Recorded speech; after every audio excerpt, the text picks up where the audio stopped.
Before I begin, I'd just like to say thanks to John for inviting me here tonight and for giving me the opportunity to talk. It really means a lot to me that he included my case in his book. I'd like to now explain to you all what it's like to be the victim of a miscarriage of justice and the hurdles we face in the fight to prove our innocence. Ask yourselves a question. Why has John had to write a book about miscarriages of justice? Why have I had to come here tonight and talk to you all about why the justice system has completely failed? If truth be told, I don't think that most people really think about the justice system. Yeah, they know we've got one, they know it's there, but because they have no dealings with it, it doesn't affect them. Well, in 1992, it did affect me. In 1992, my 8-month pregnant wife Paula tragically committed suicide. I was brought up to believe that the police were there to help you and that you could trust the police. How wrong was I? By the time I realised that you couldn't trust the police as far as you could throw them, it was too late. I never dreamt in a million years that one day I would have to spend 18 years in prison for a crime I did not commit. 18 years for a crime that was never committed. My eyes have been opened to just how rotten, dishonest and cruel our justice system really is. There were people like John and many others who already knew the system was like this. They were way ahead of me and the foolish trust that I put in the justice system back then. Today, it's me, Eddie Gilfoyle, stood in front of you. But believe me, I'm not alone.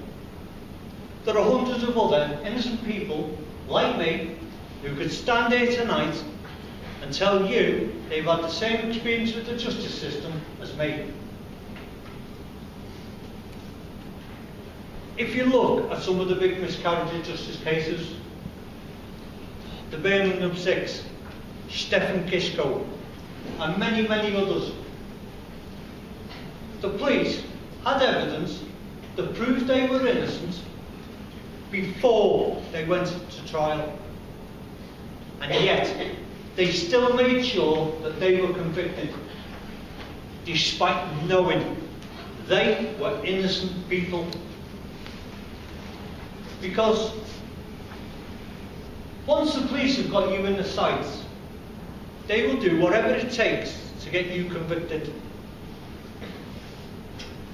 You can make a complaint against the police, and sometimes they'll call in an outside force to reinvestigate the case. I've had a few of them. We've made quite a few complaints, but even if you follow all the rules, the system makes it impossible for you to access the findings and all the evidence that's uncovered. The evidence that you need to prove your innocence. They just apply public interest immunity to the findings of the reinvestigation to prevent you from reading the truth.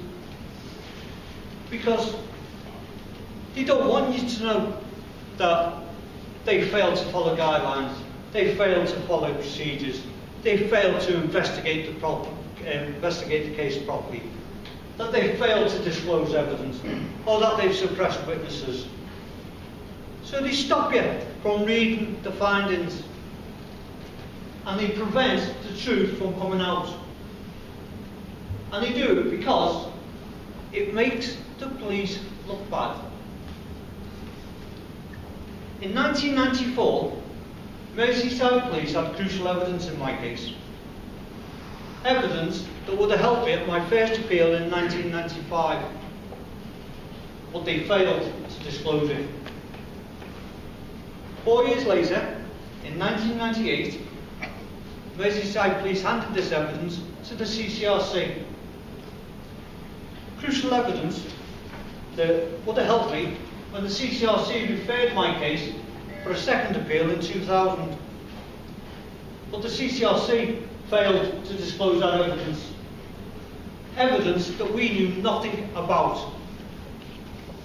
It took another 12 years before we even knew that this evidence existed. In 2010, my solicitor, Matt Hutt, found this evidence, crucial evidence, that my wife had a previous suicide attempt. Evidence that my wife's first boyfriend committed a brutal murder, and my wife continued to sue him for years after he was convicted, and even wanted to marry him, despite the brutality of his crime. He's still in prison today. It took a further 6 years for the CCRC to admit that they had this evidence since 1998. There is no explanation why the police failed to disclose this evidence. There is no explanation why the CCRC failed to disclose this evidence. It's ironic. The CCRC knew about this evidence for 18 years and didn't tell me. 18 years is how long I spent in prison for something I didn't do. The CCRC have now become part of the problem. So, if you've got the police doing their own thing, hiding stuff and not being honest, and you've got the CCRC doing their own thing, hiding stuff and not being honest, if you do ever get to the Court of Appeal, which is becoming more and more impossible, the appeal courts are just as bad. They never look at the case as a whole. They cherry pick bits out of your grounds of appeal, bits that they can easily get rid of. They are there to uphold the jury's verdict at all costs. The appeal court are there to protect the establishment which they are part of. Therefore, they cannot be independent. So what chance has someone like me got of ever overturning my conviction? Because of my nightmare experience of the justice system, I now know that our justice system is designed to prevent the corruption and dishonesty within the system ever coming to the public's attention, and to protect their own. It's people like me who pay the price for their dishonesty, because people like me don't matter. All that matters to them is that the public believe our justice system works. I ask you to go back to the question I asked right at the beginning. Why did John have to write a book on miscarriages of justice? And if you think about it, the reason's simple. Because John and people like him are so concerned about what is happening in our justice system, what is happening to innocent people. But it isn't just John who's shown concern. The solicitors are now up in arms about what is happening. The barristers are up in arms about what is happening. And there are even brave journalists who are up in arms about what is happening. There are some MPs who are prepared to help. My MP, Lord Hunt, has fought tooth and nail and walked every step of the way with me. He, like other MPs, is frustrated by the establishment rules, just like I am. Yet, despite John, despite the solicitors, the barristers, the journalists, MPs, all voicing their concerns, the establishment refuse to accept any responsibility for what they are doing. They won't change the terrible situation that they are causing, that they are responsible for. I hope that John's book will all bring about the change that we so desperately need, and that we will get justice working to protect the people, not justice to protect the establishment. I'm stood here tonight. I might be out of prison, but I'm not free. I can't have a normal life. I don't even know what a normal life is anymore. And even if I clear my name, the damage that's been done to me and to my family is irreparable.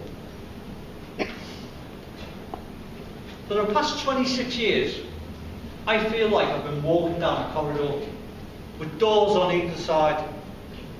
And as I get close, these doors just slam shut in my face.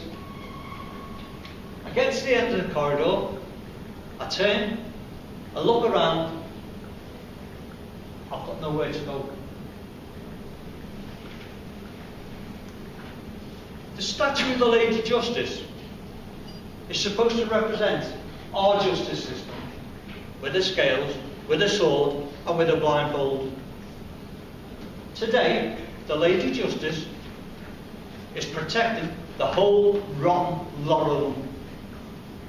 I came here tonight to show my gratitude to John and to tell you I am an innocent man. There was no crime committed in my case. The justice system has completely failed me. They refuse to right this wrong and give me justice. The statue of the Lady Justice, who stands outside our courts, should weep in shame. Thank you.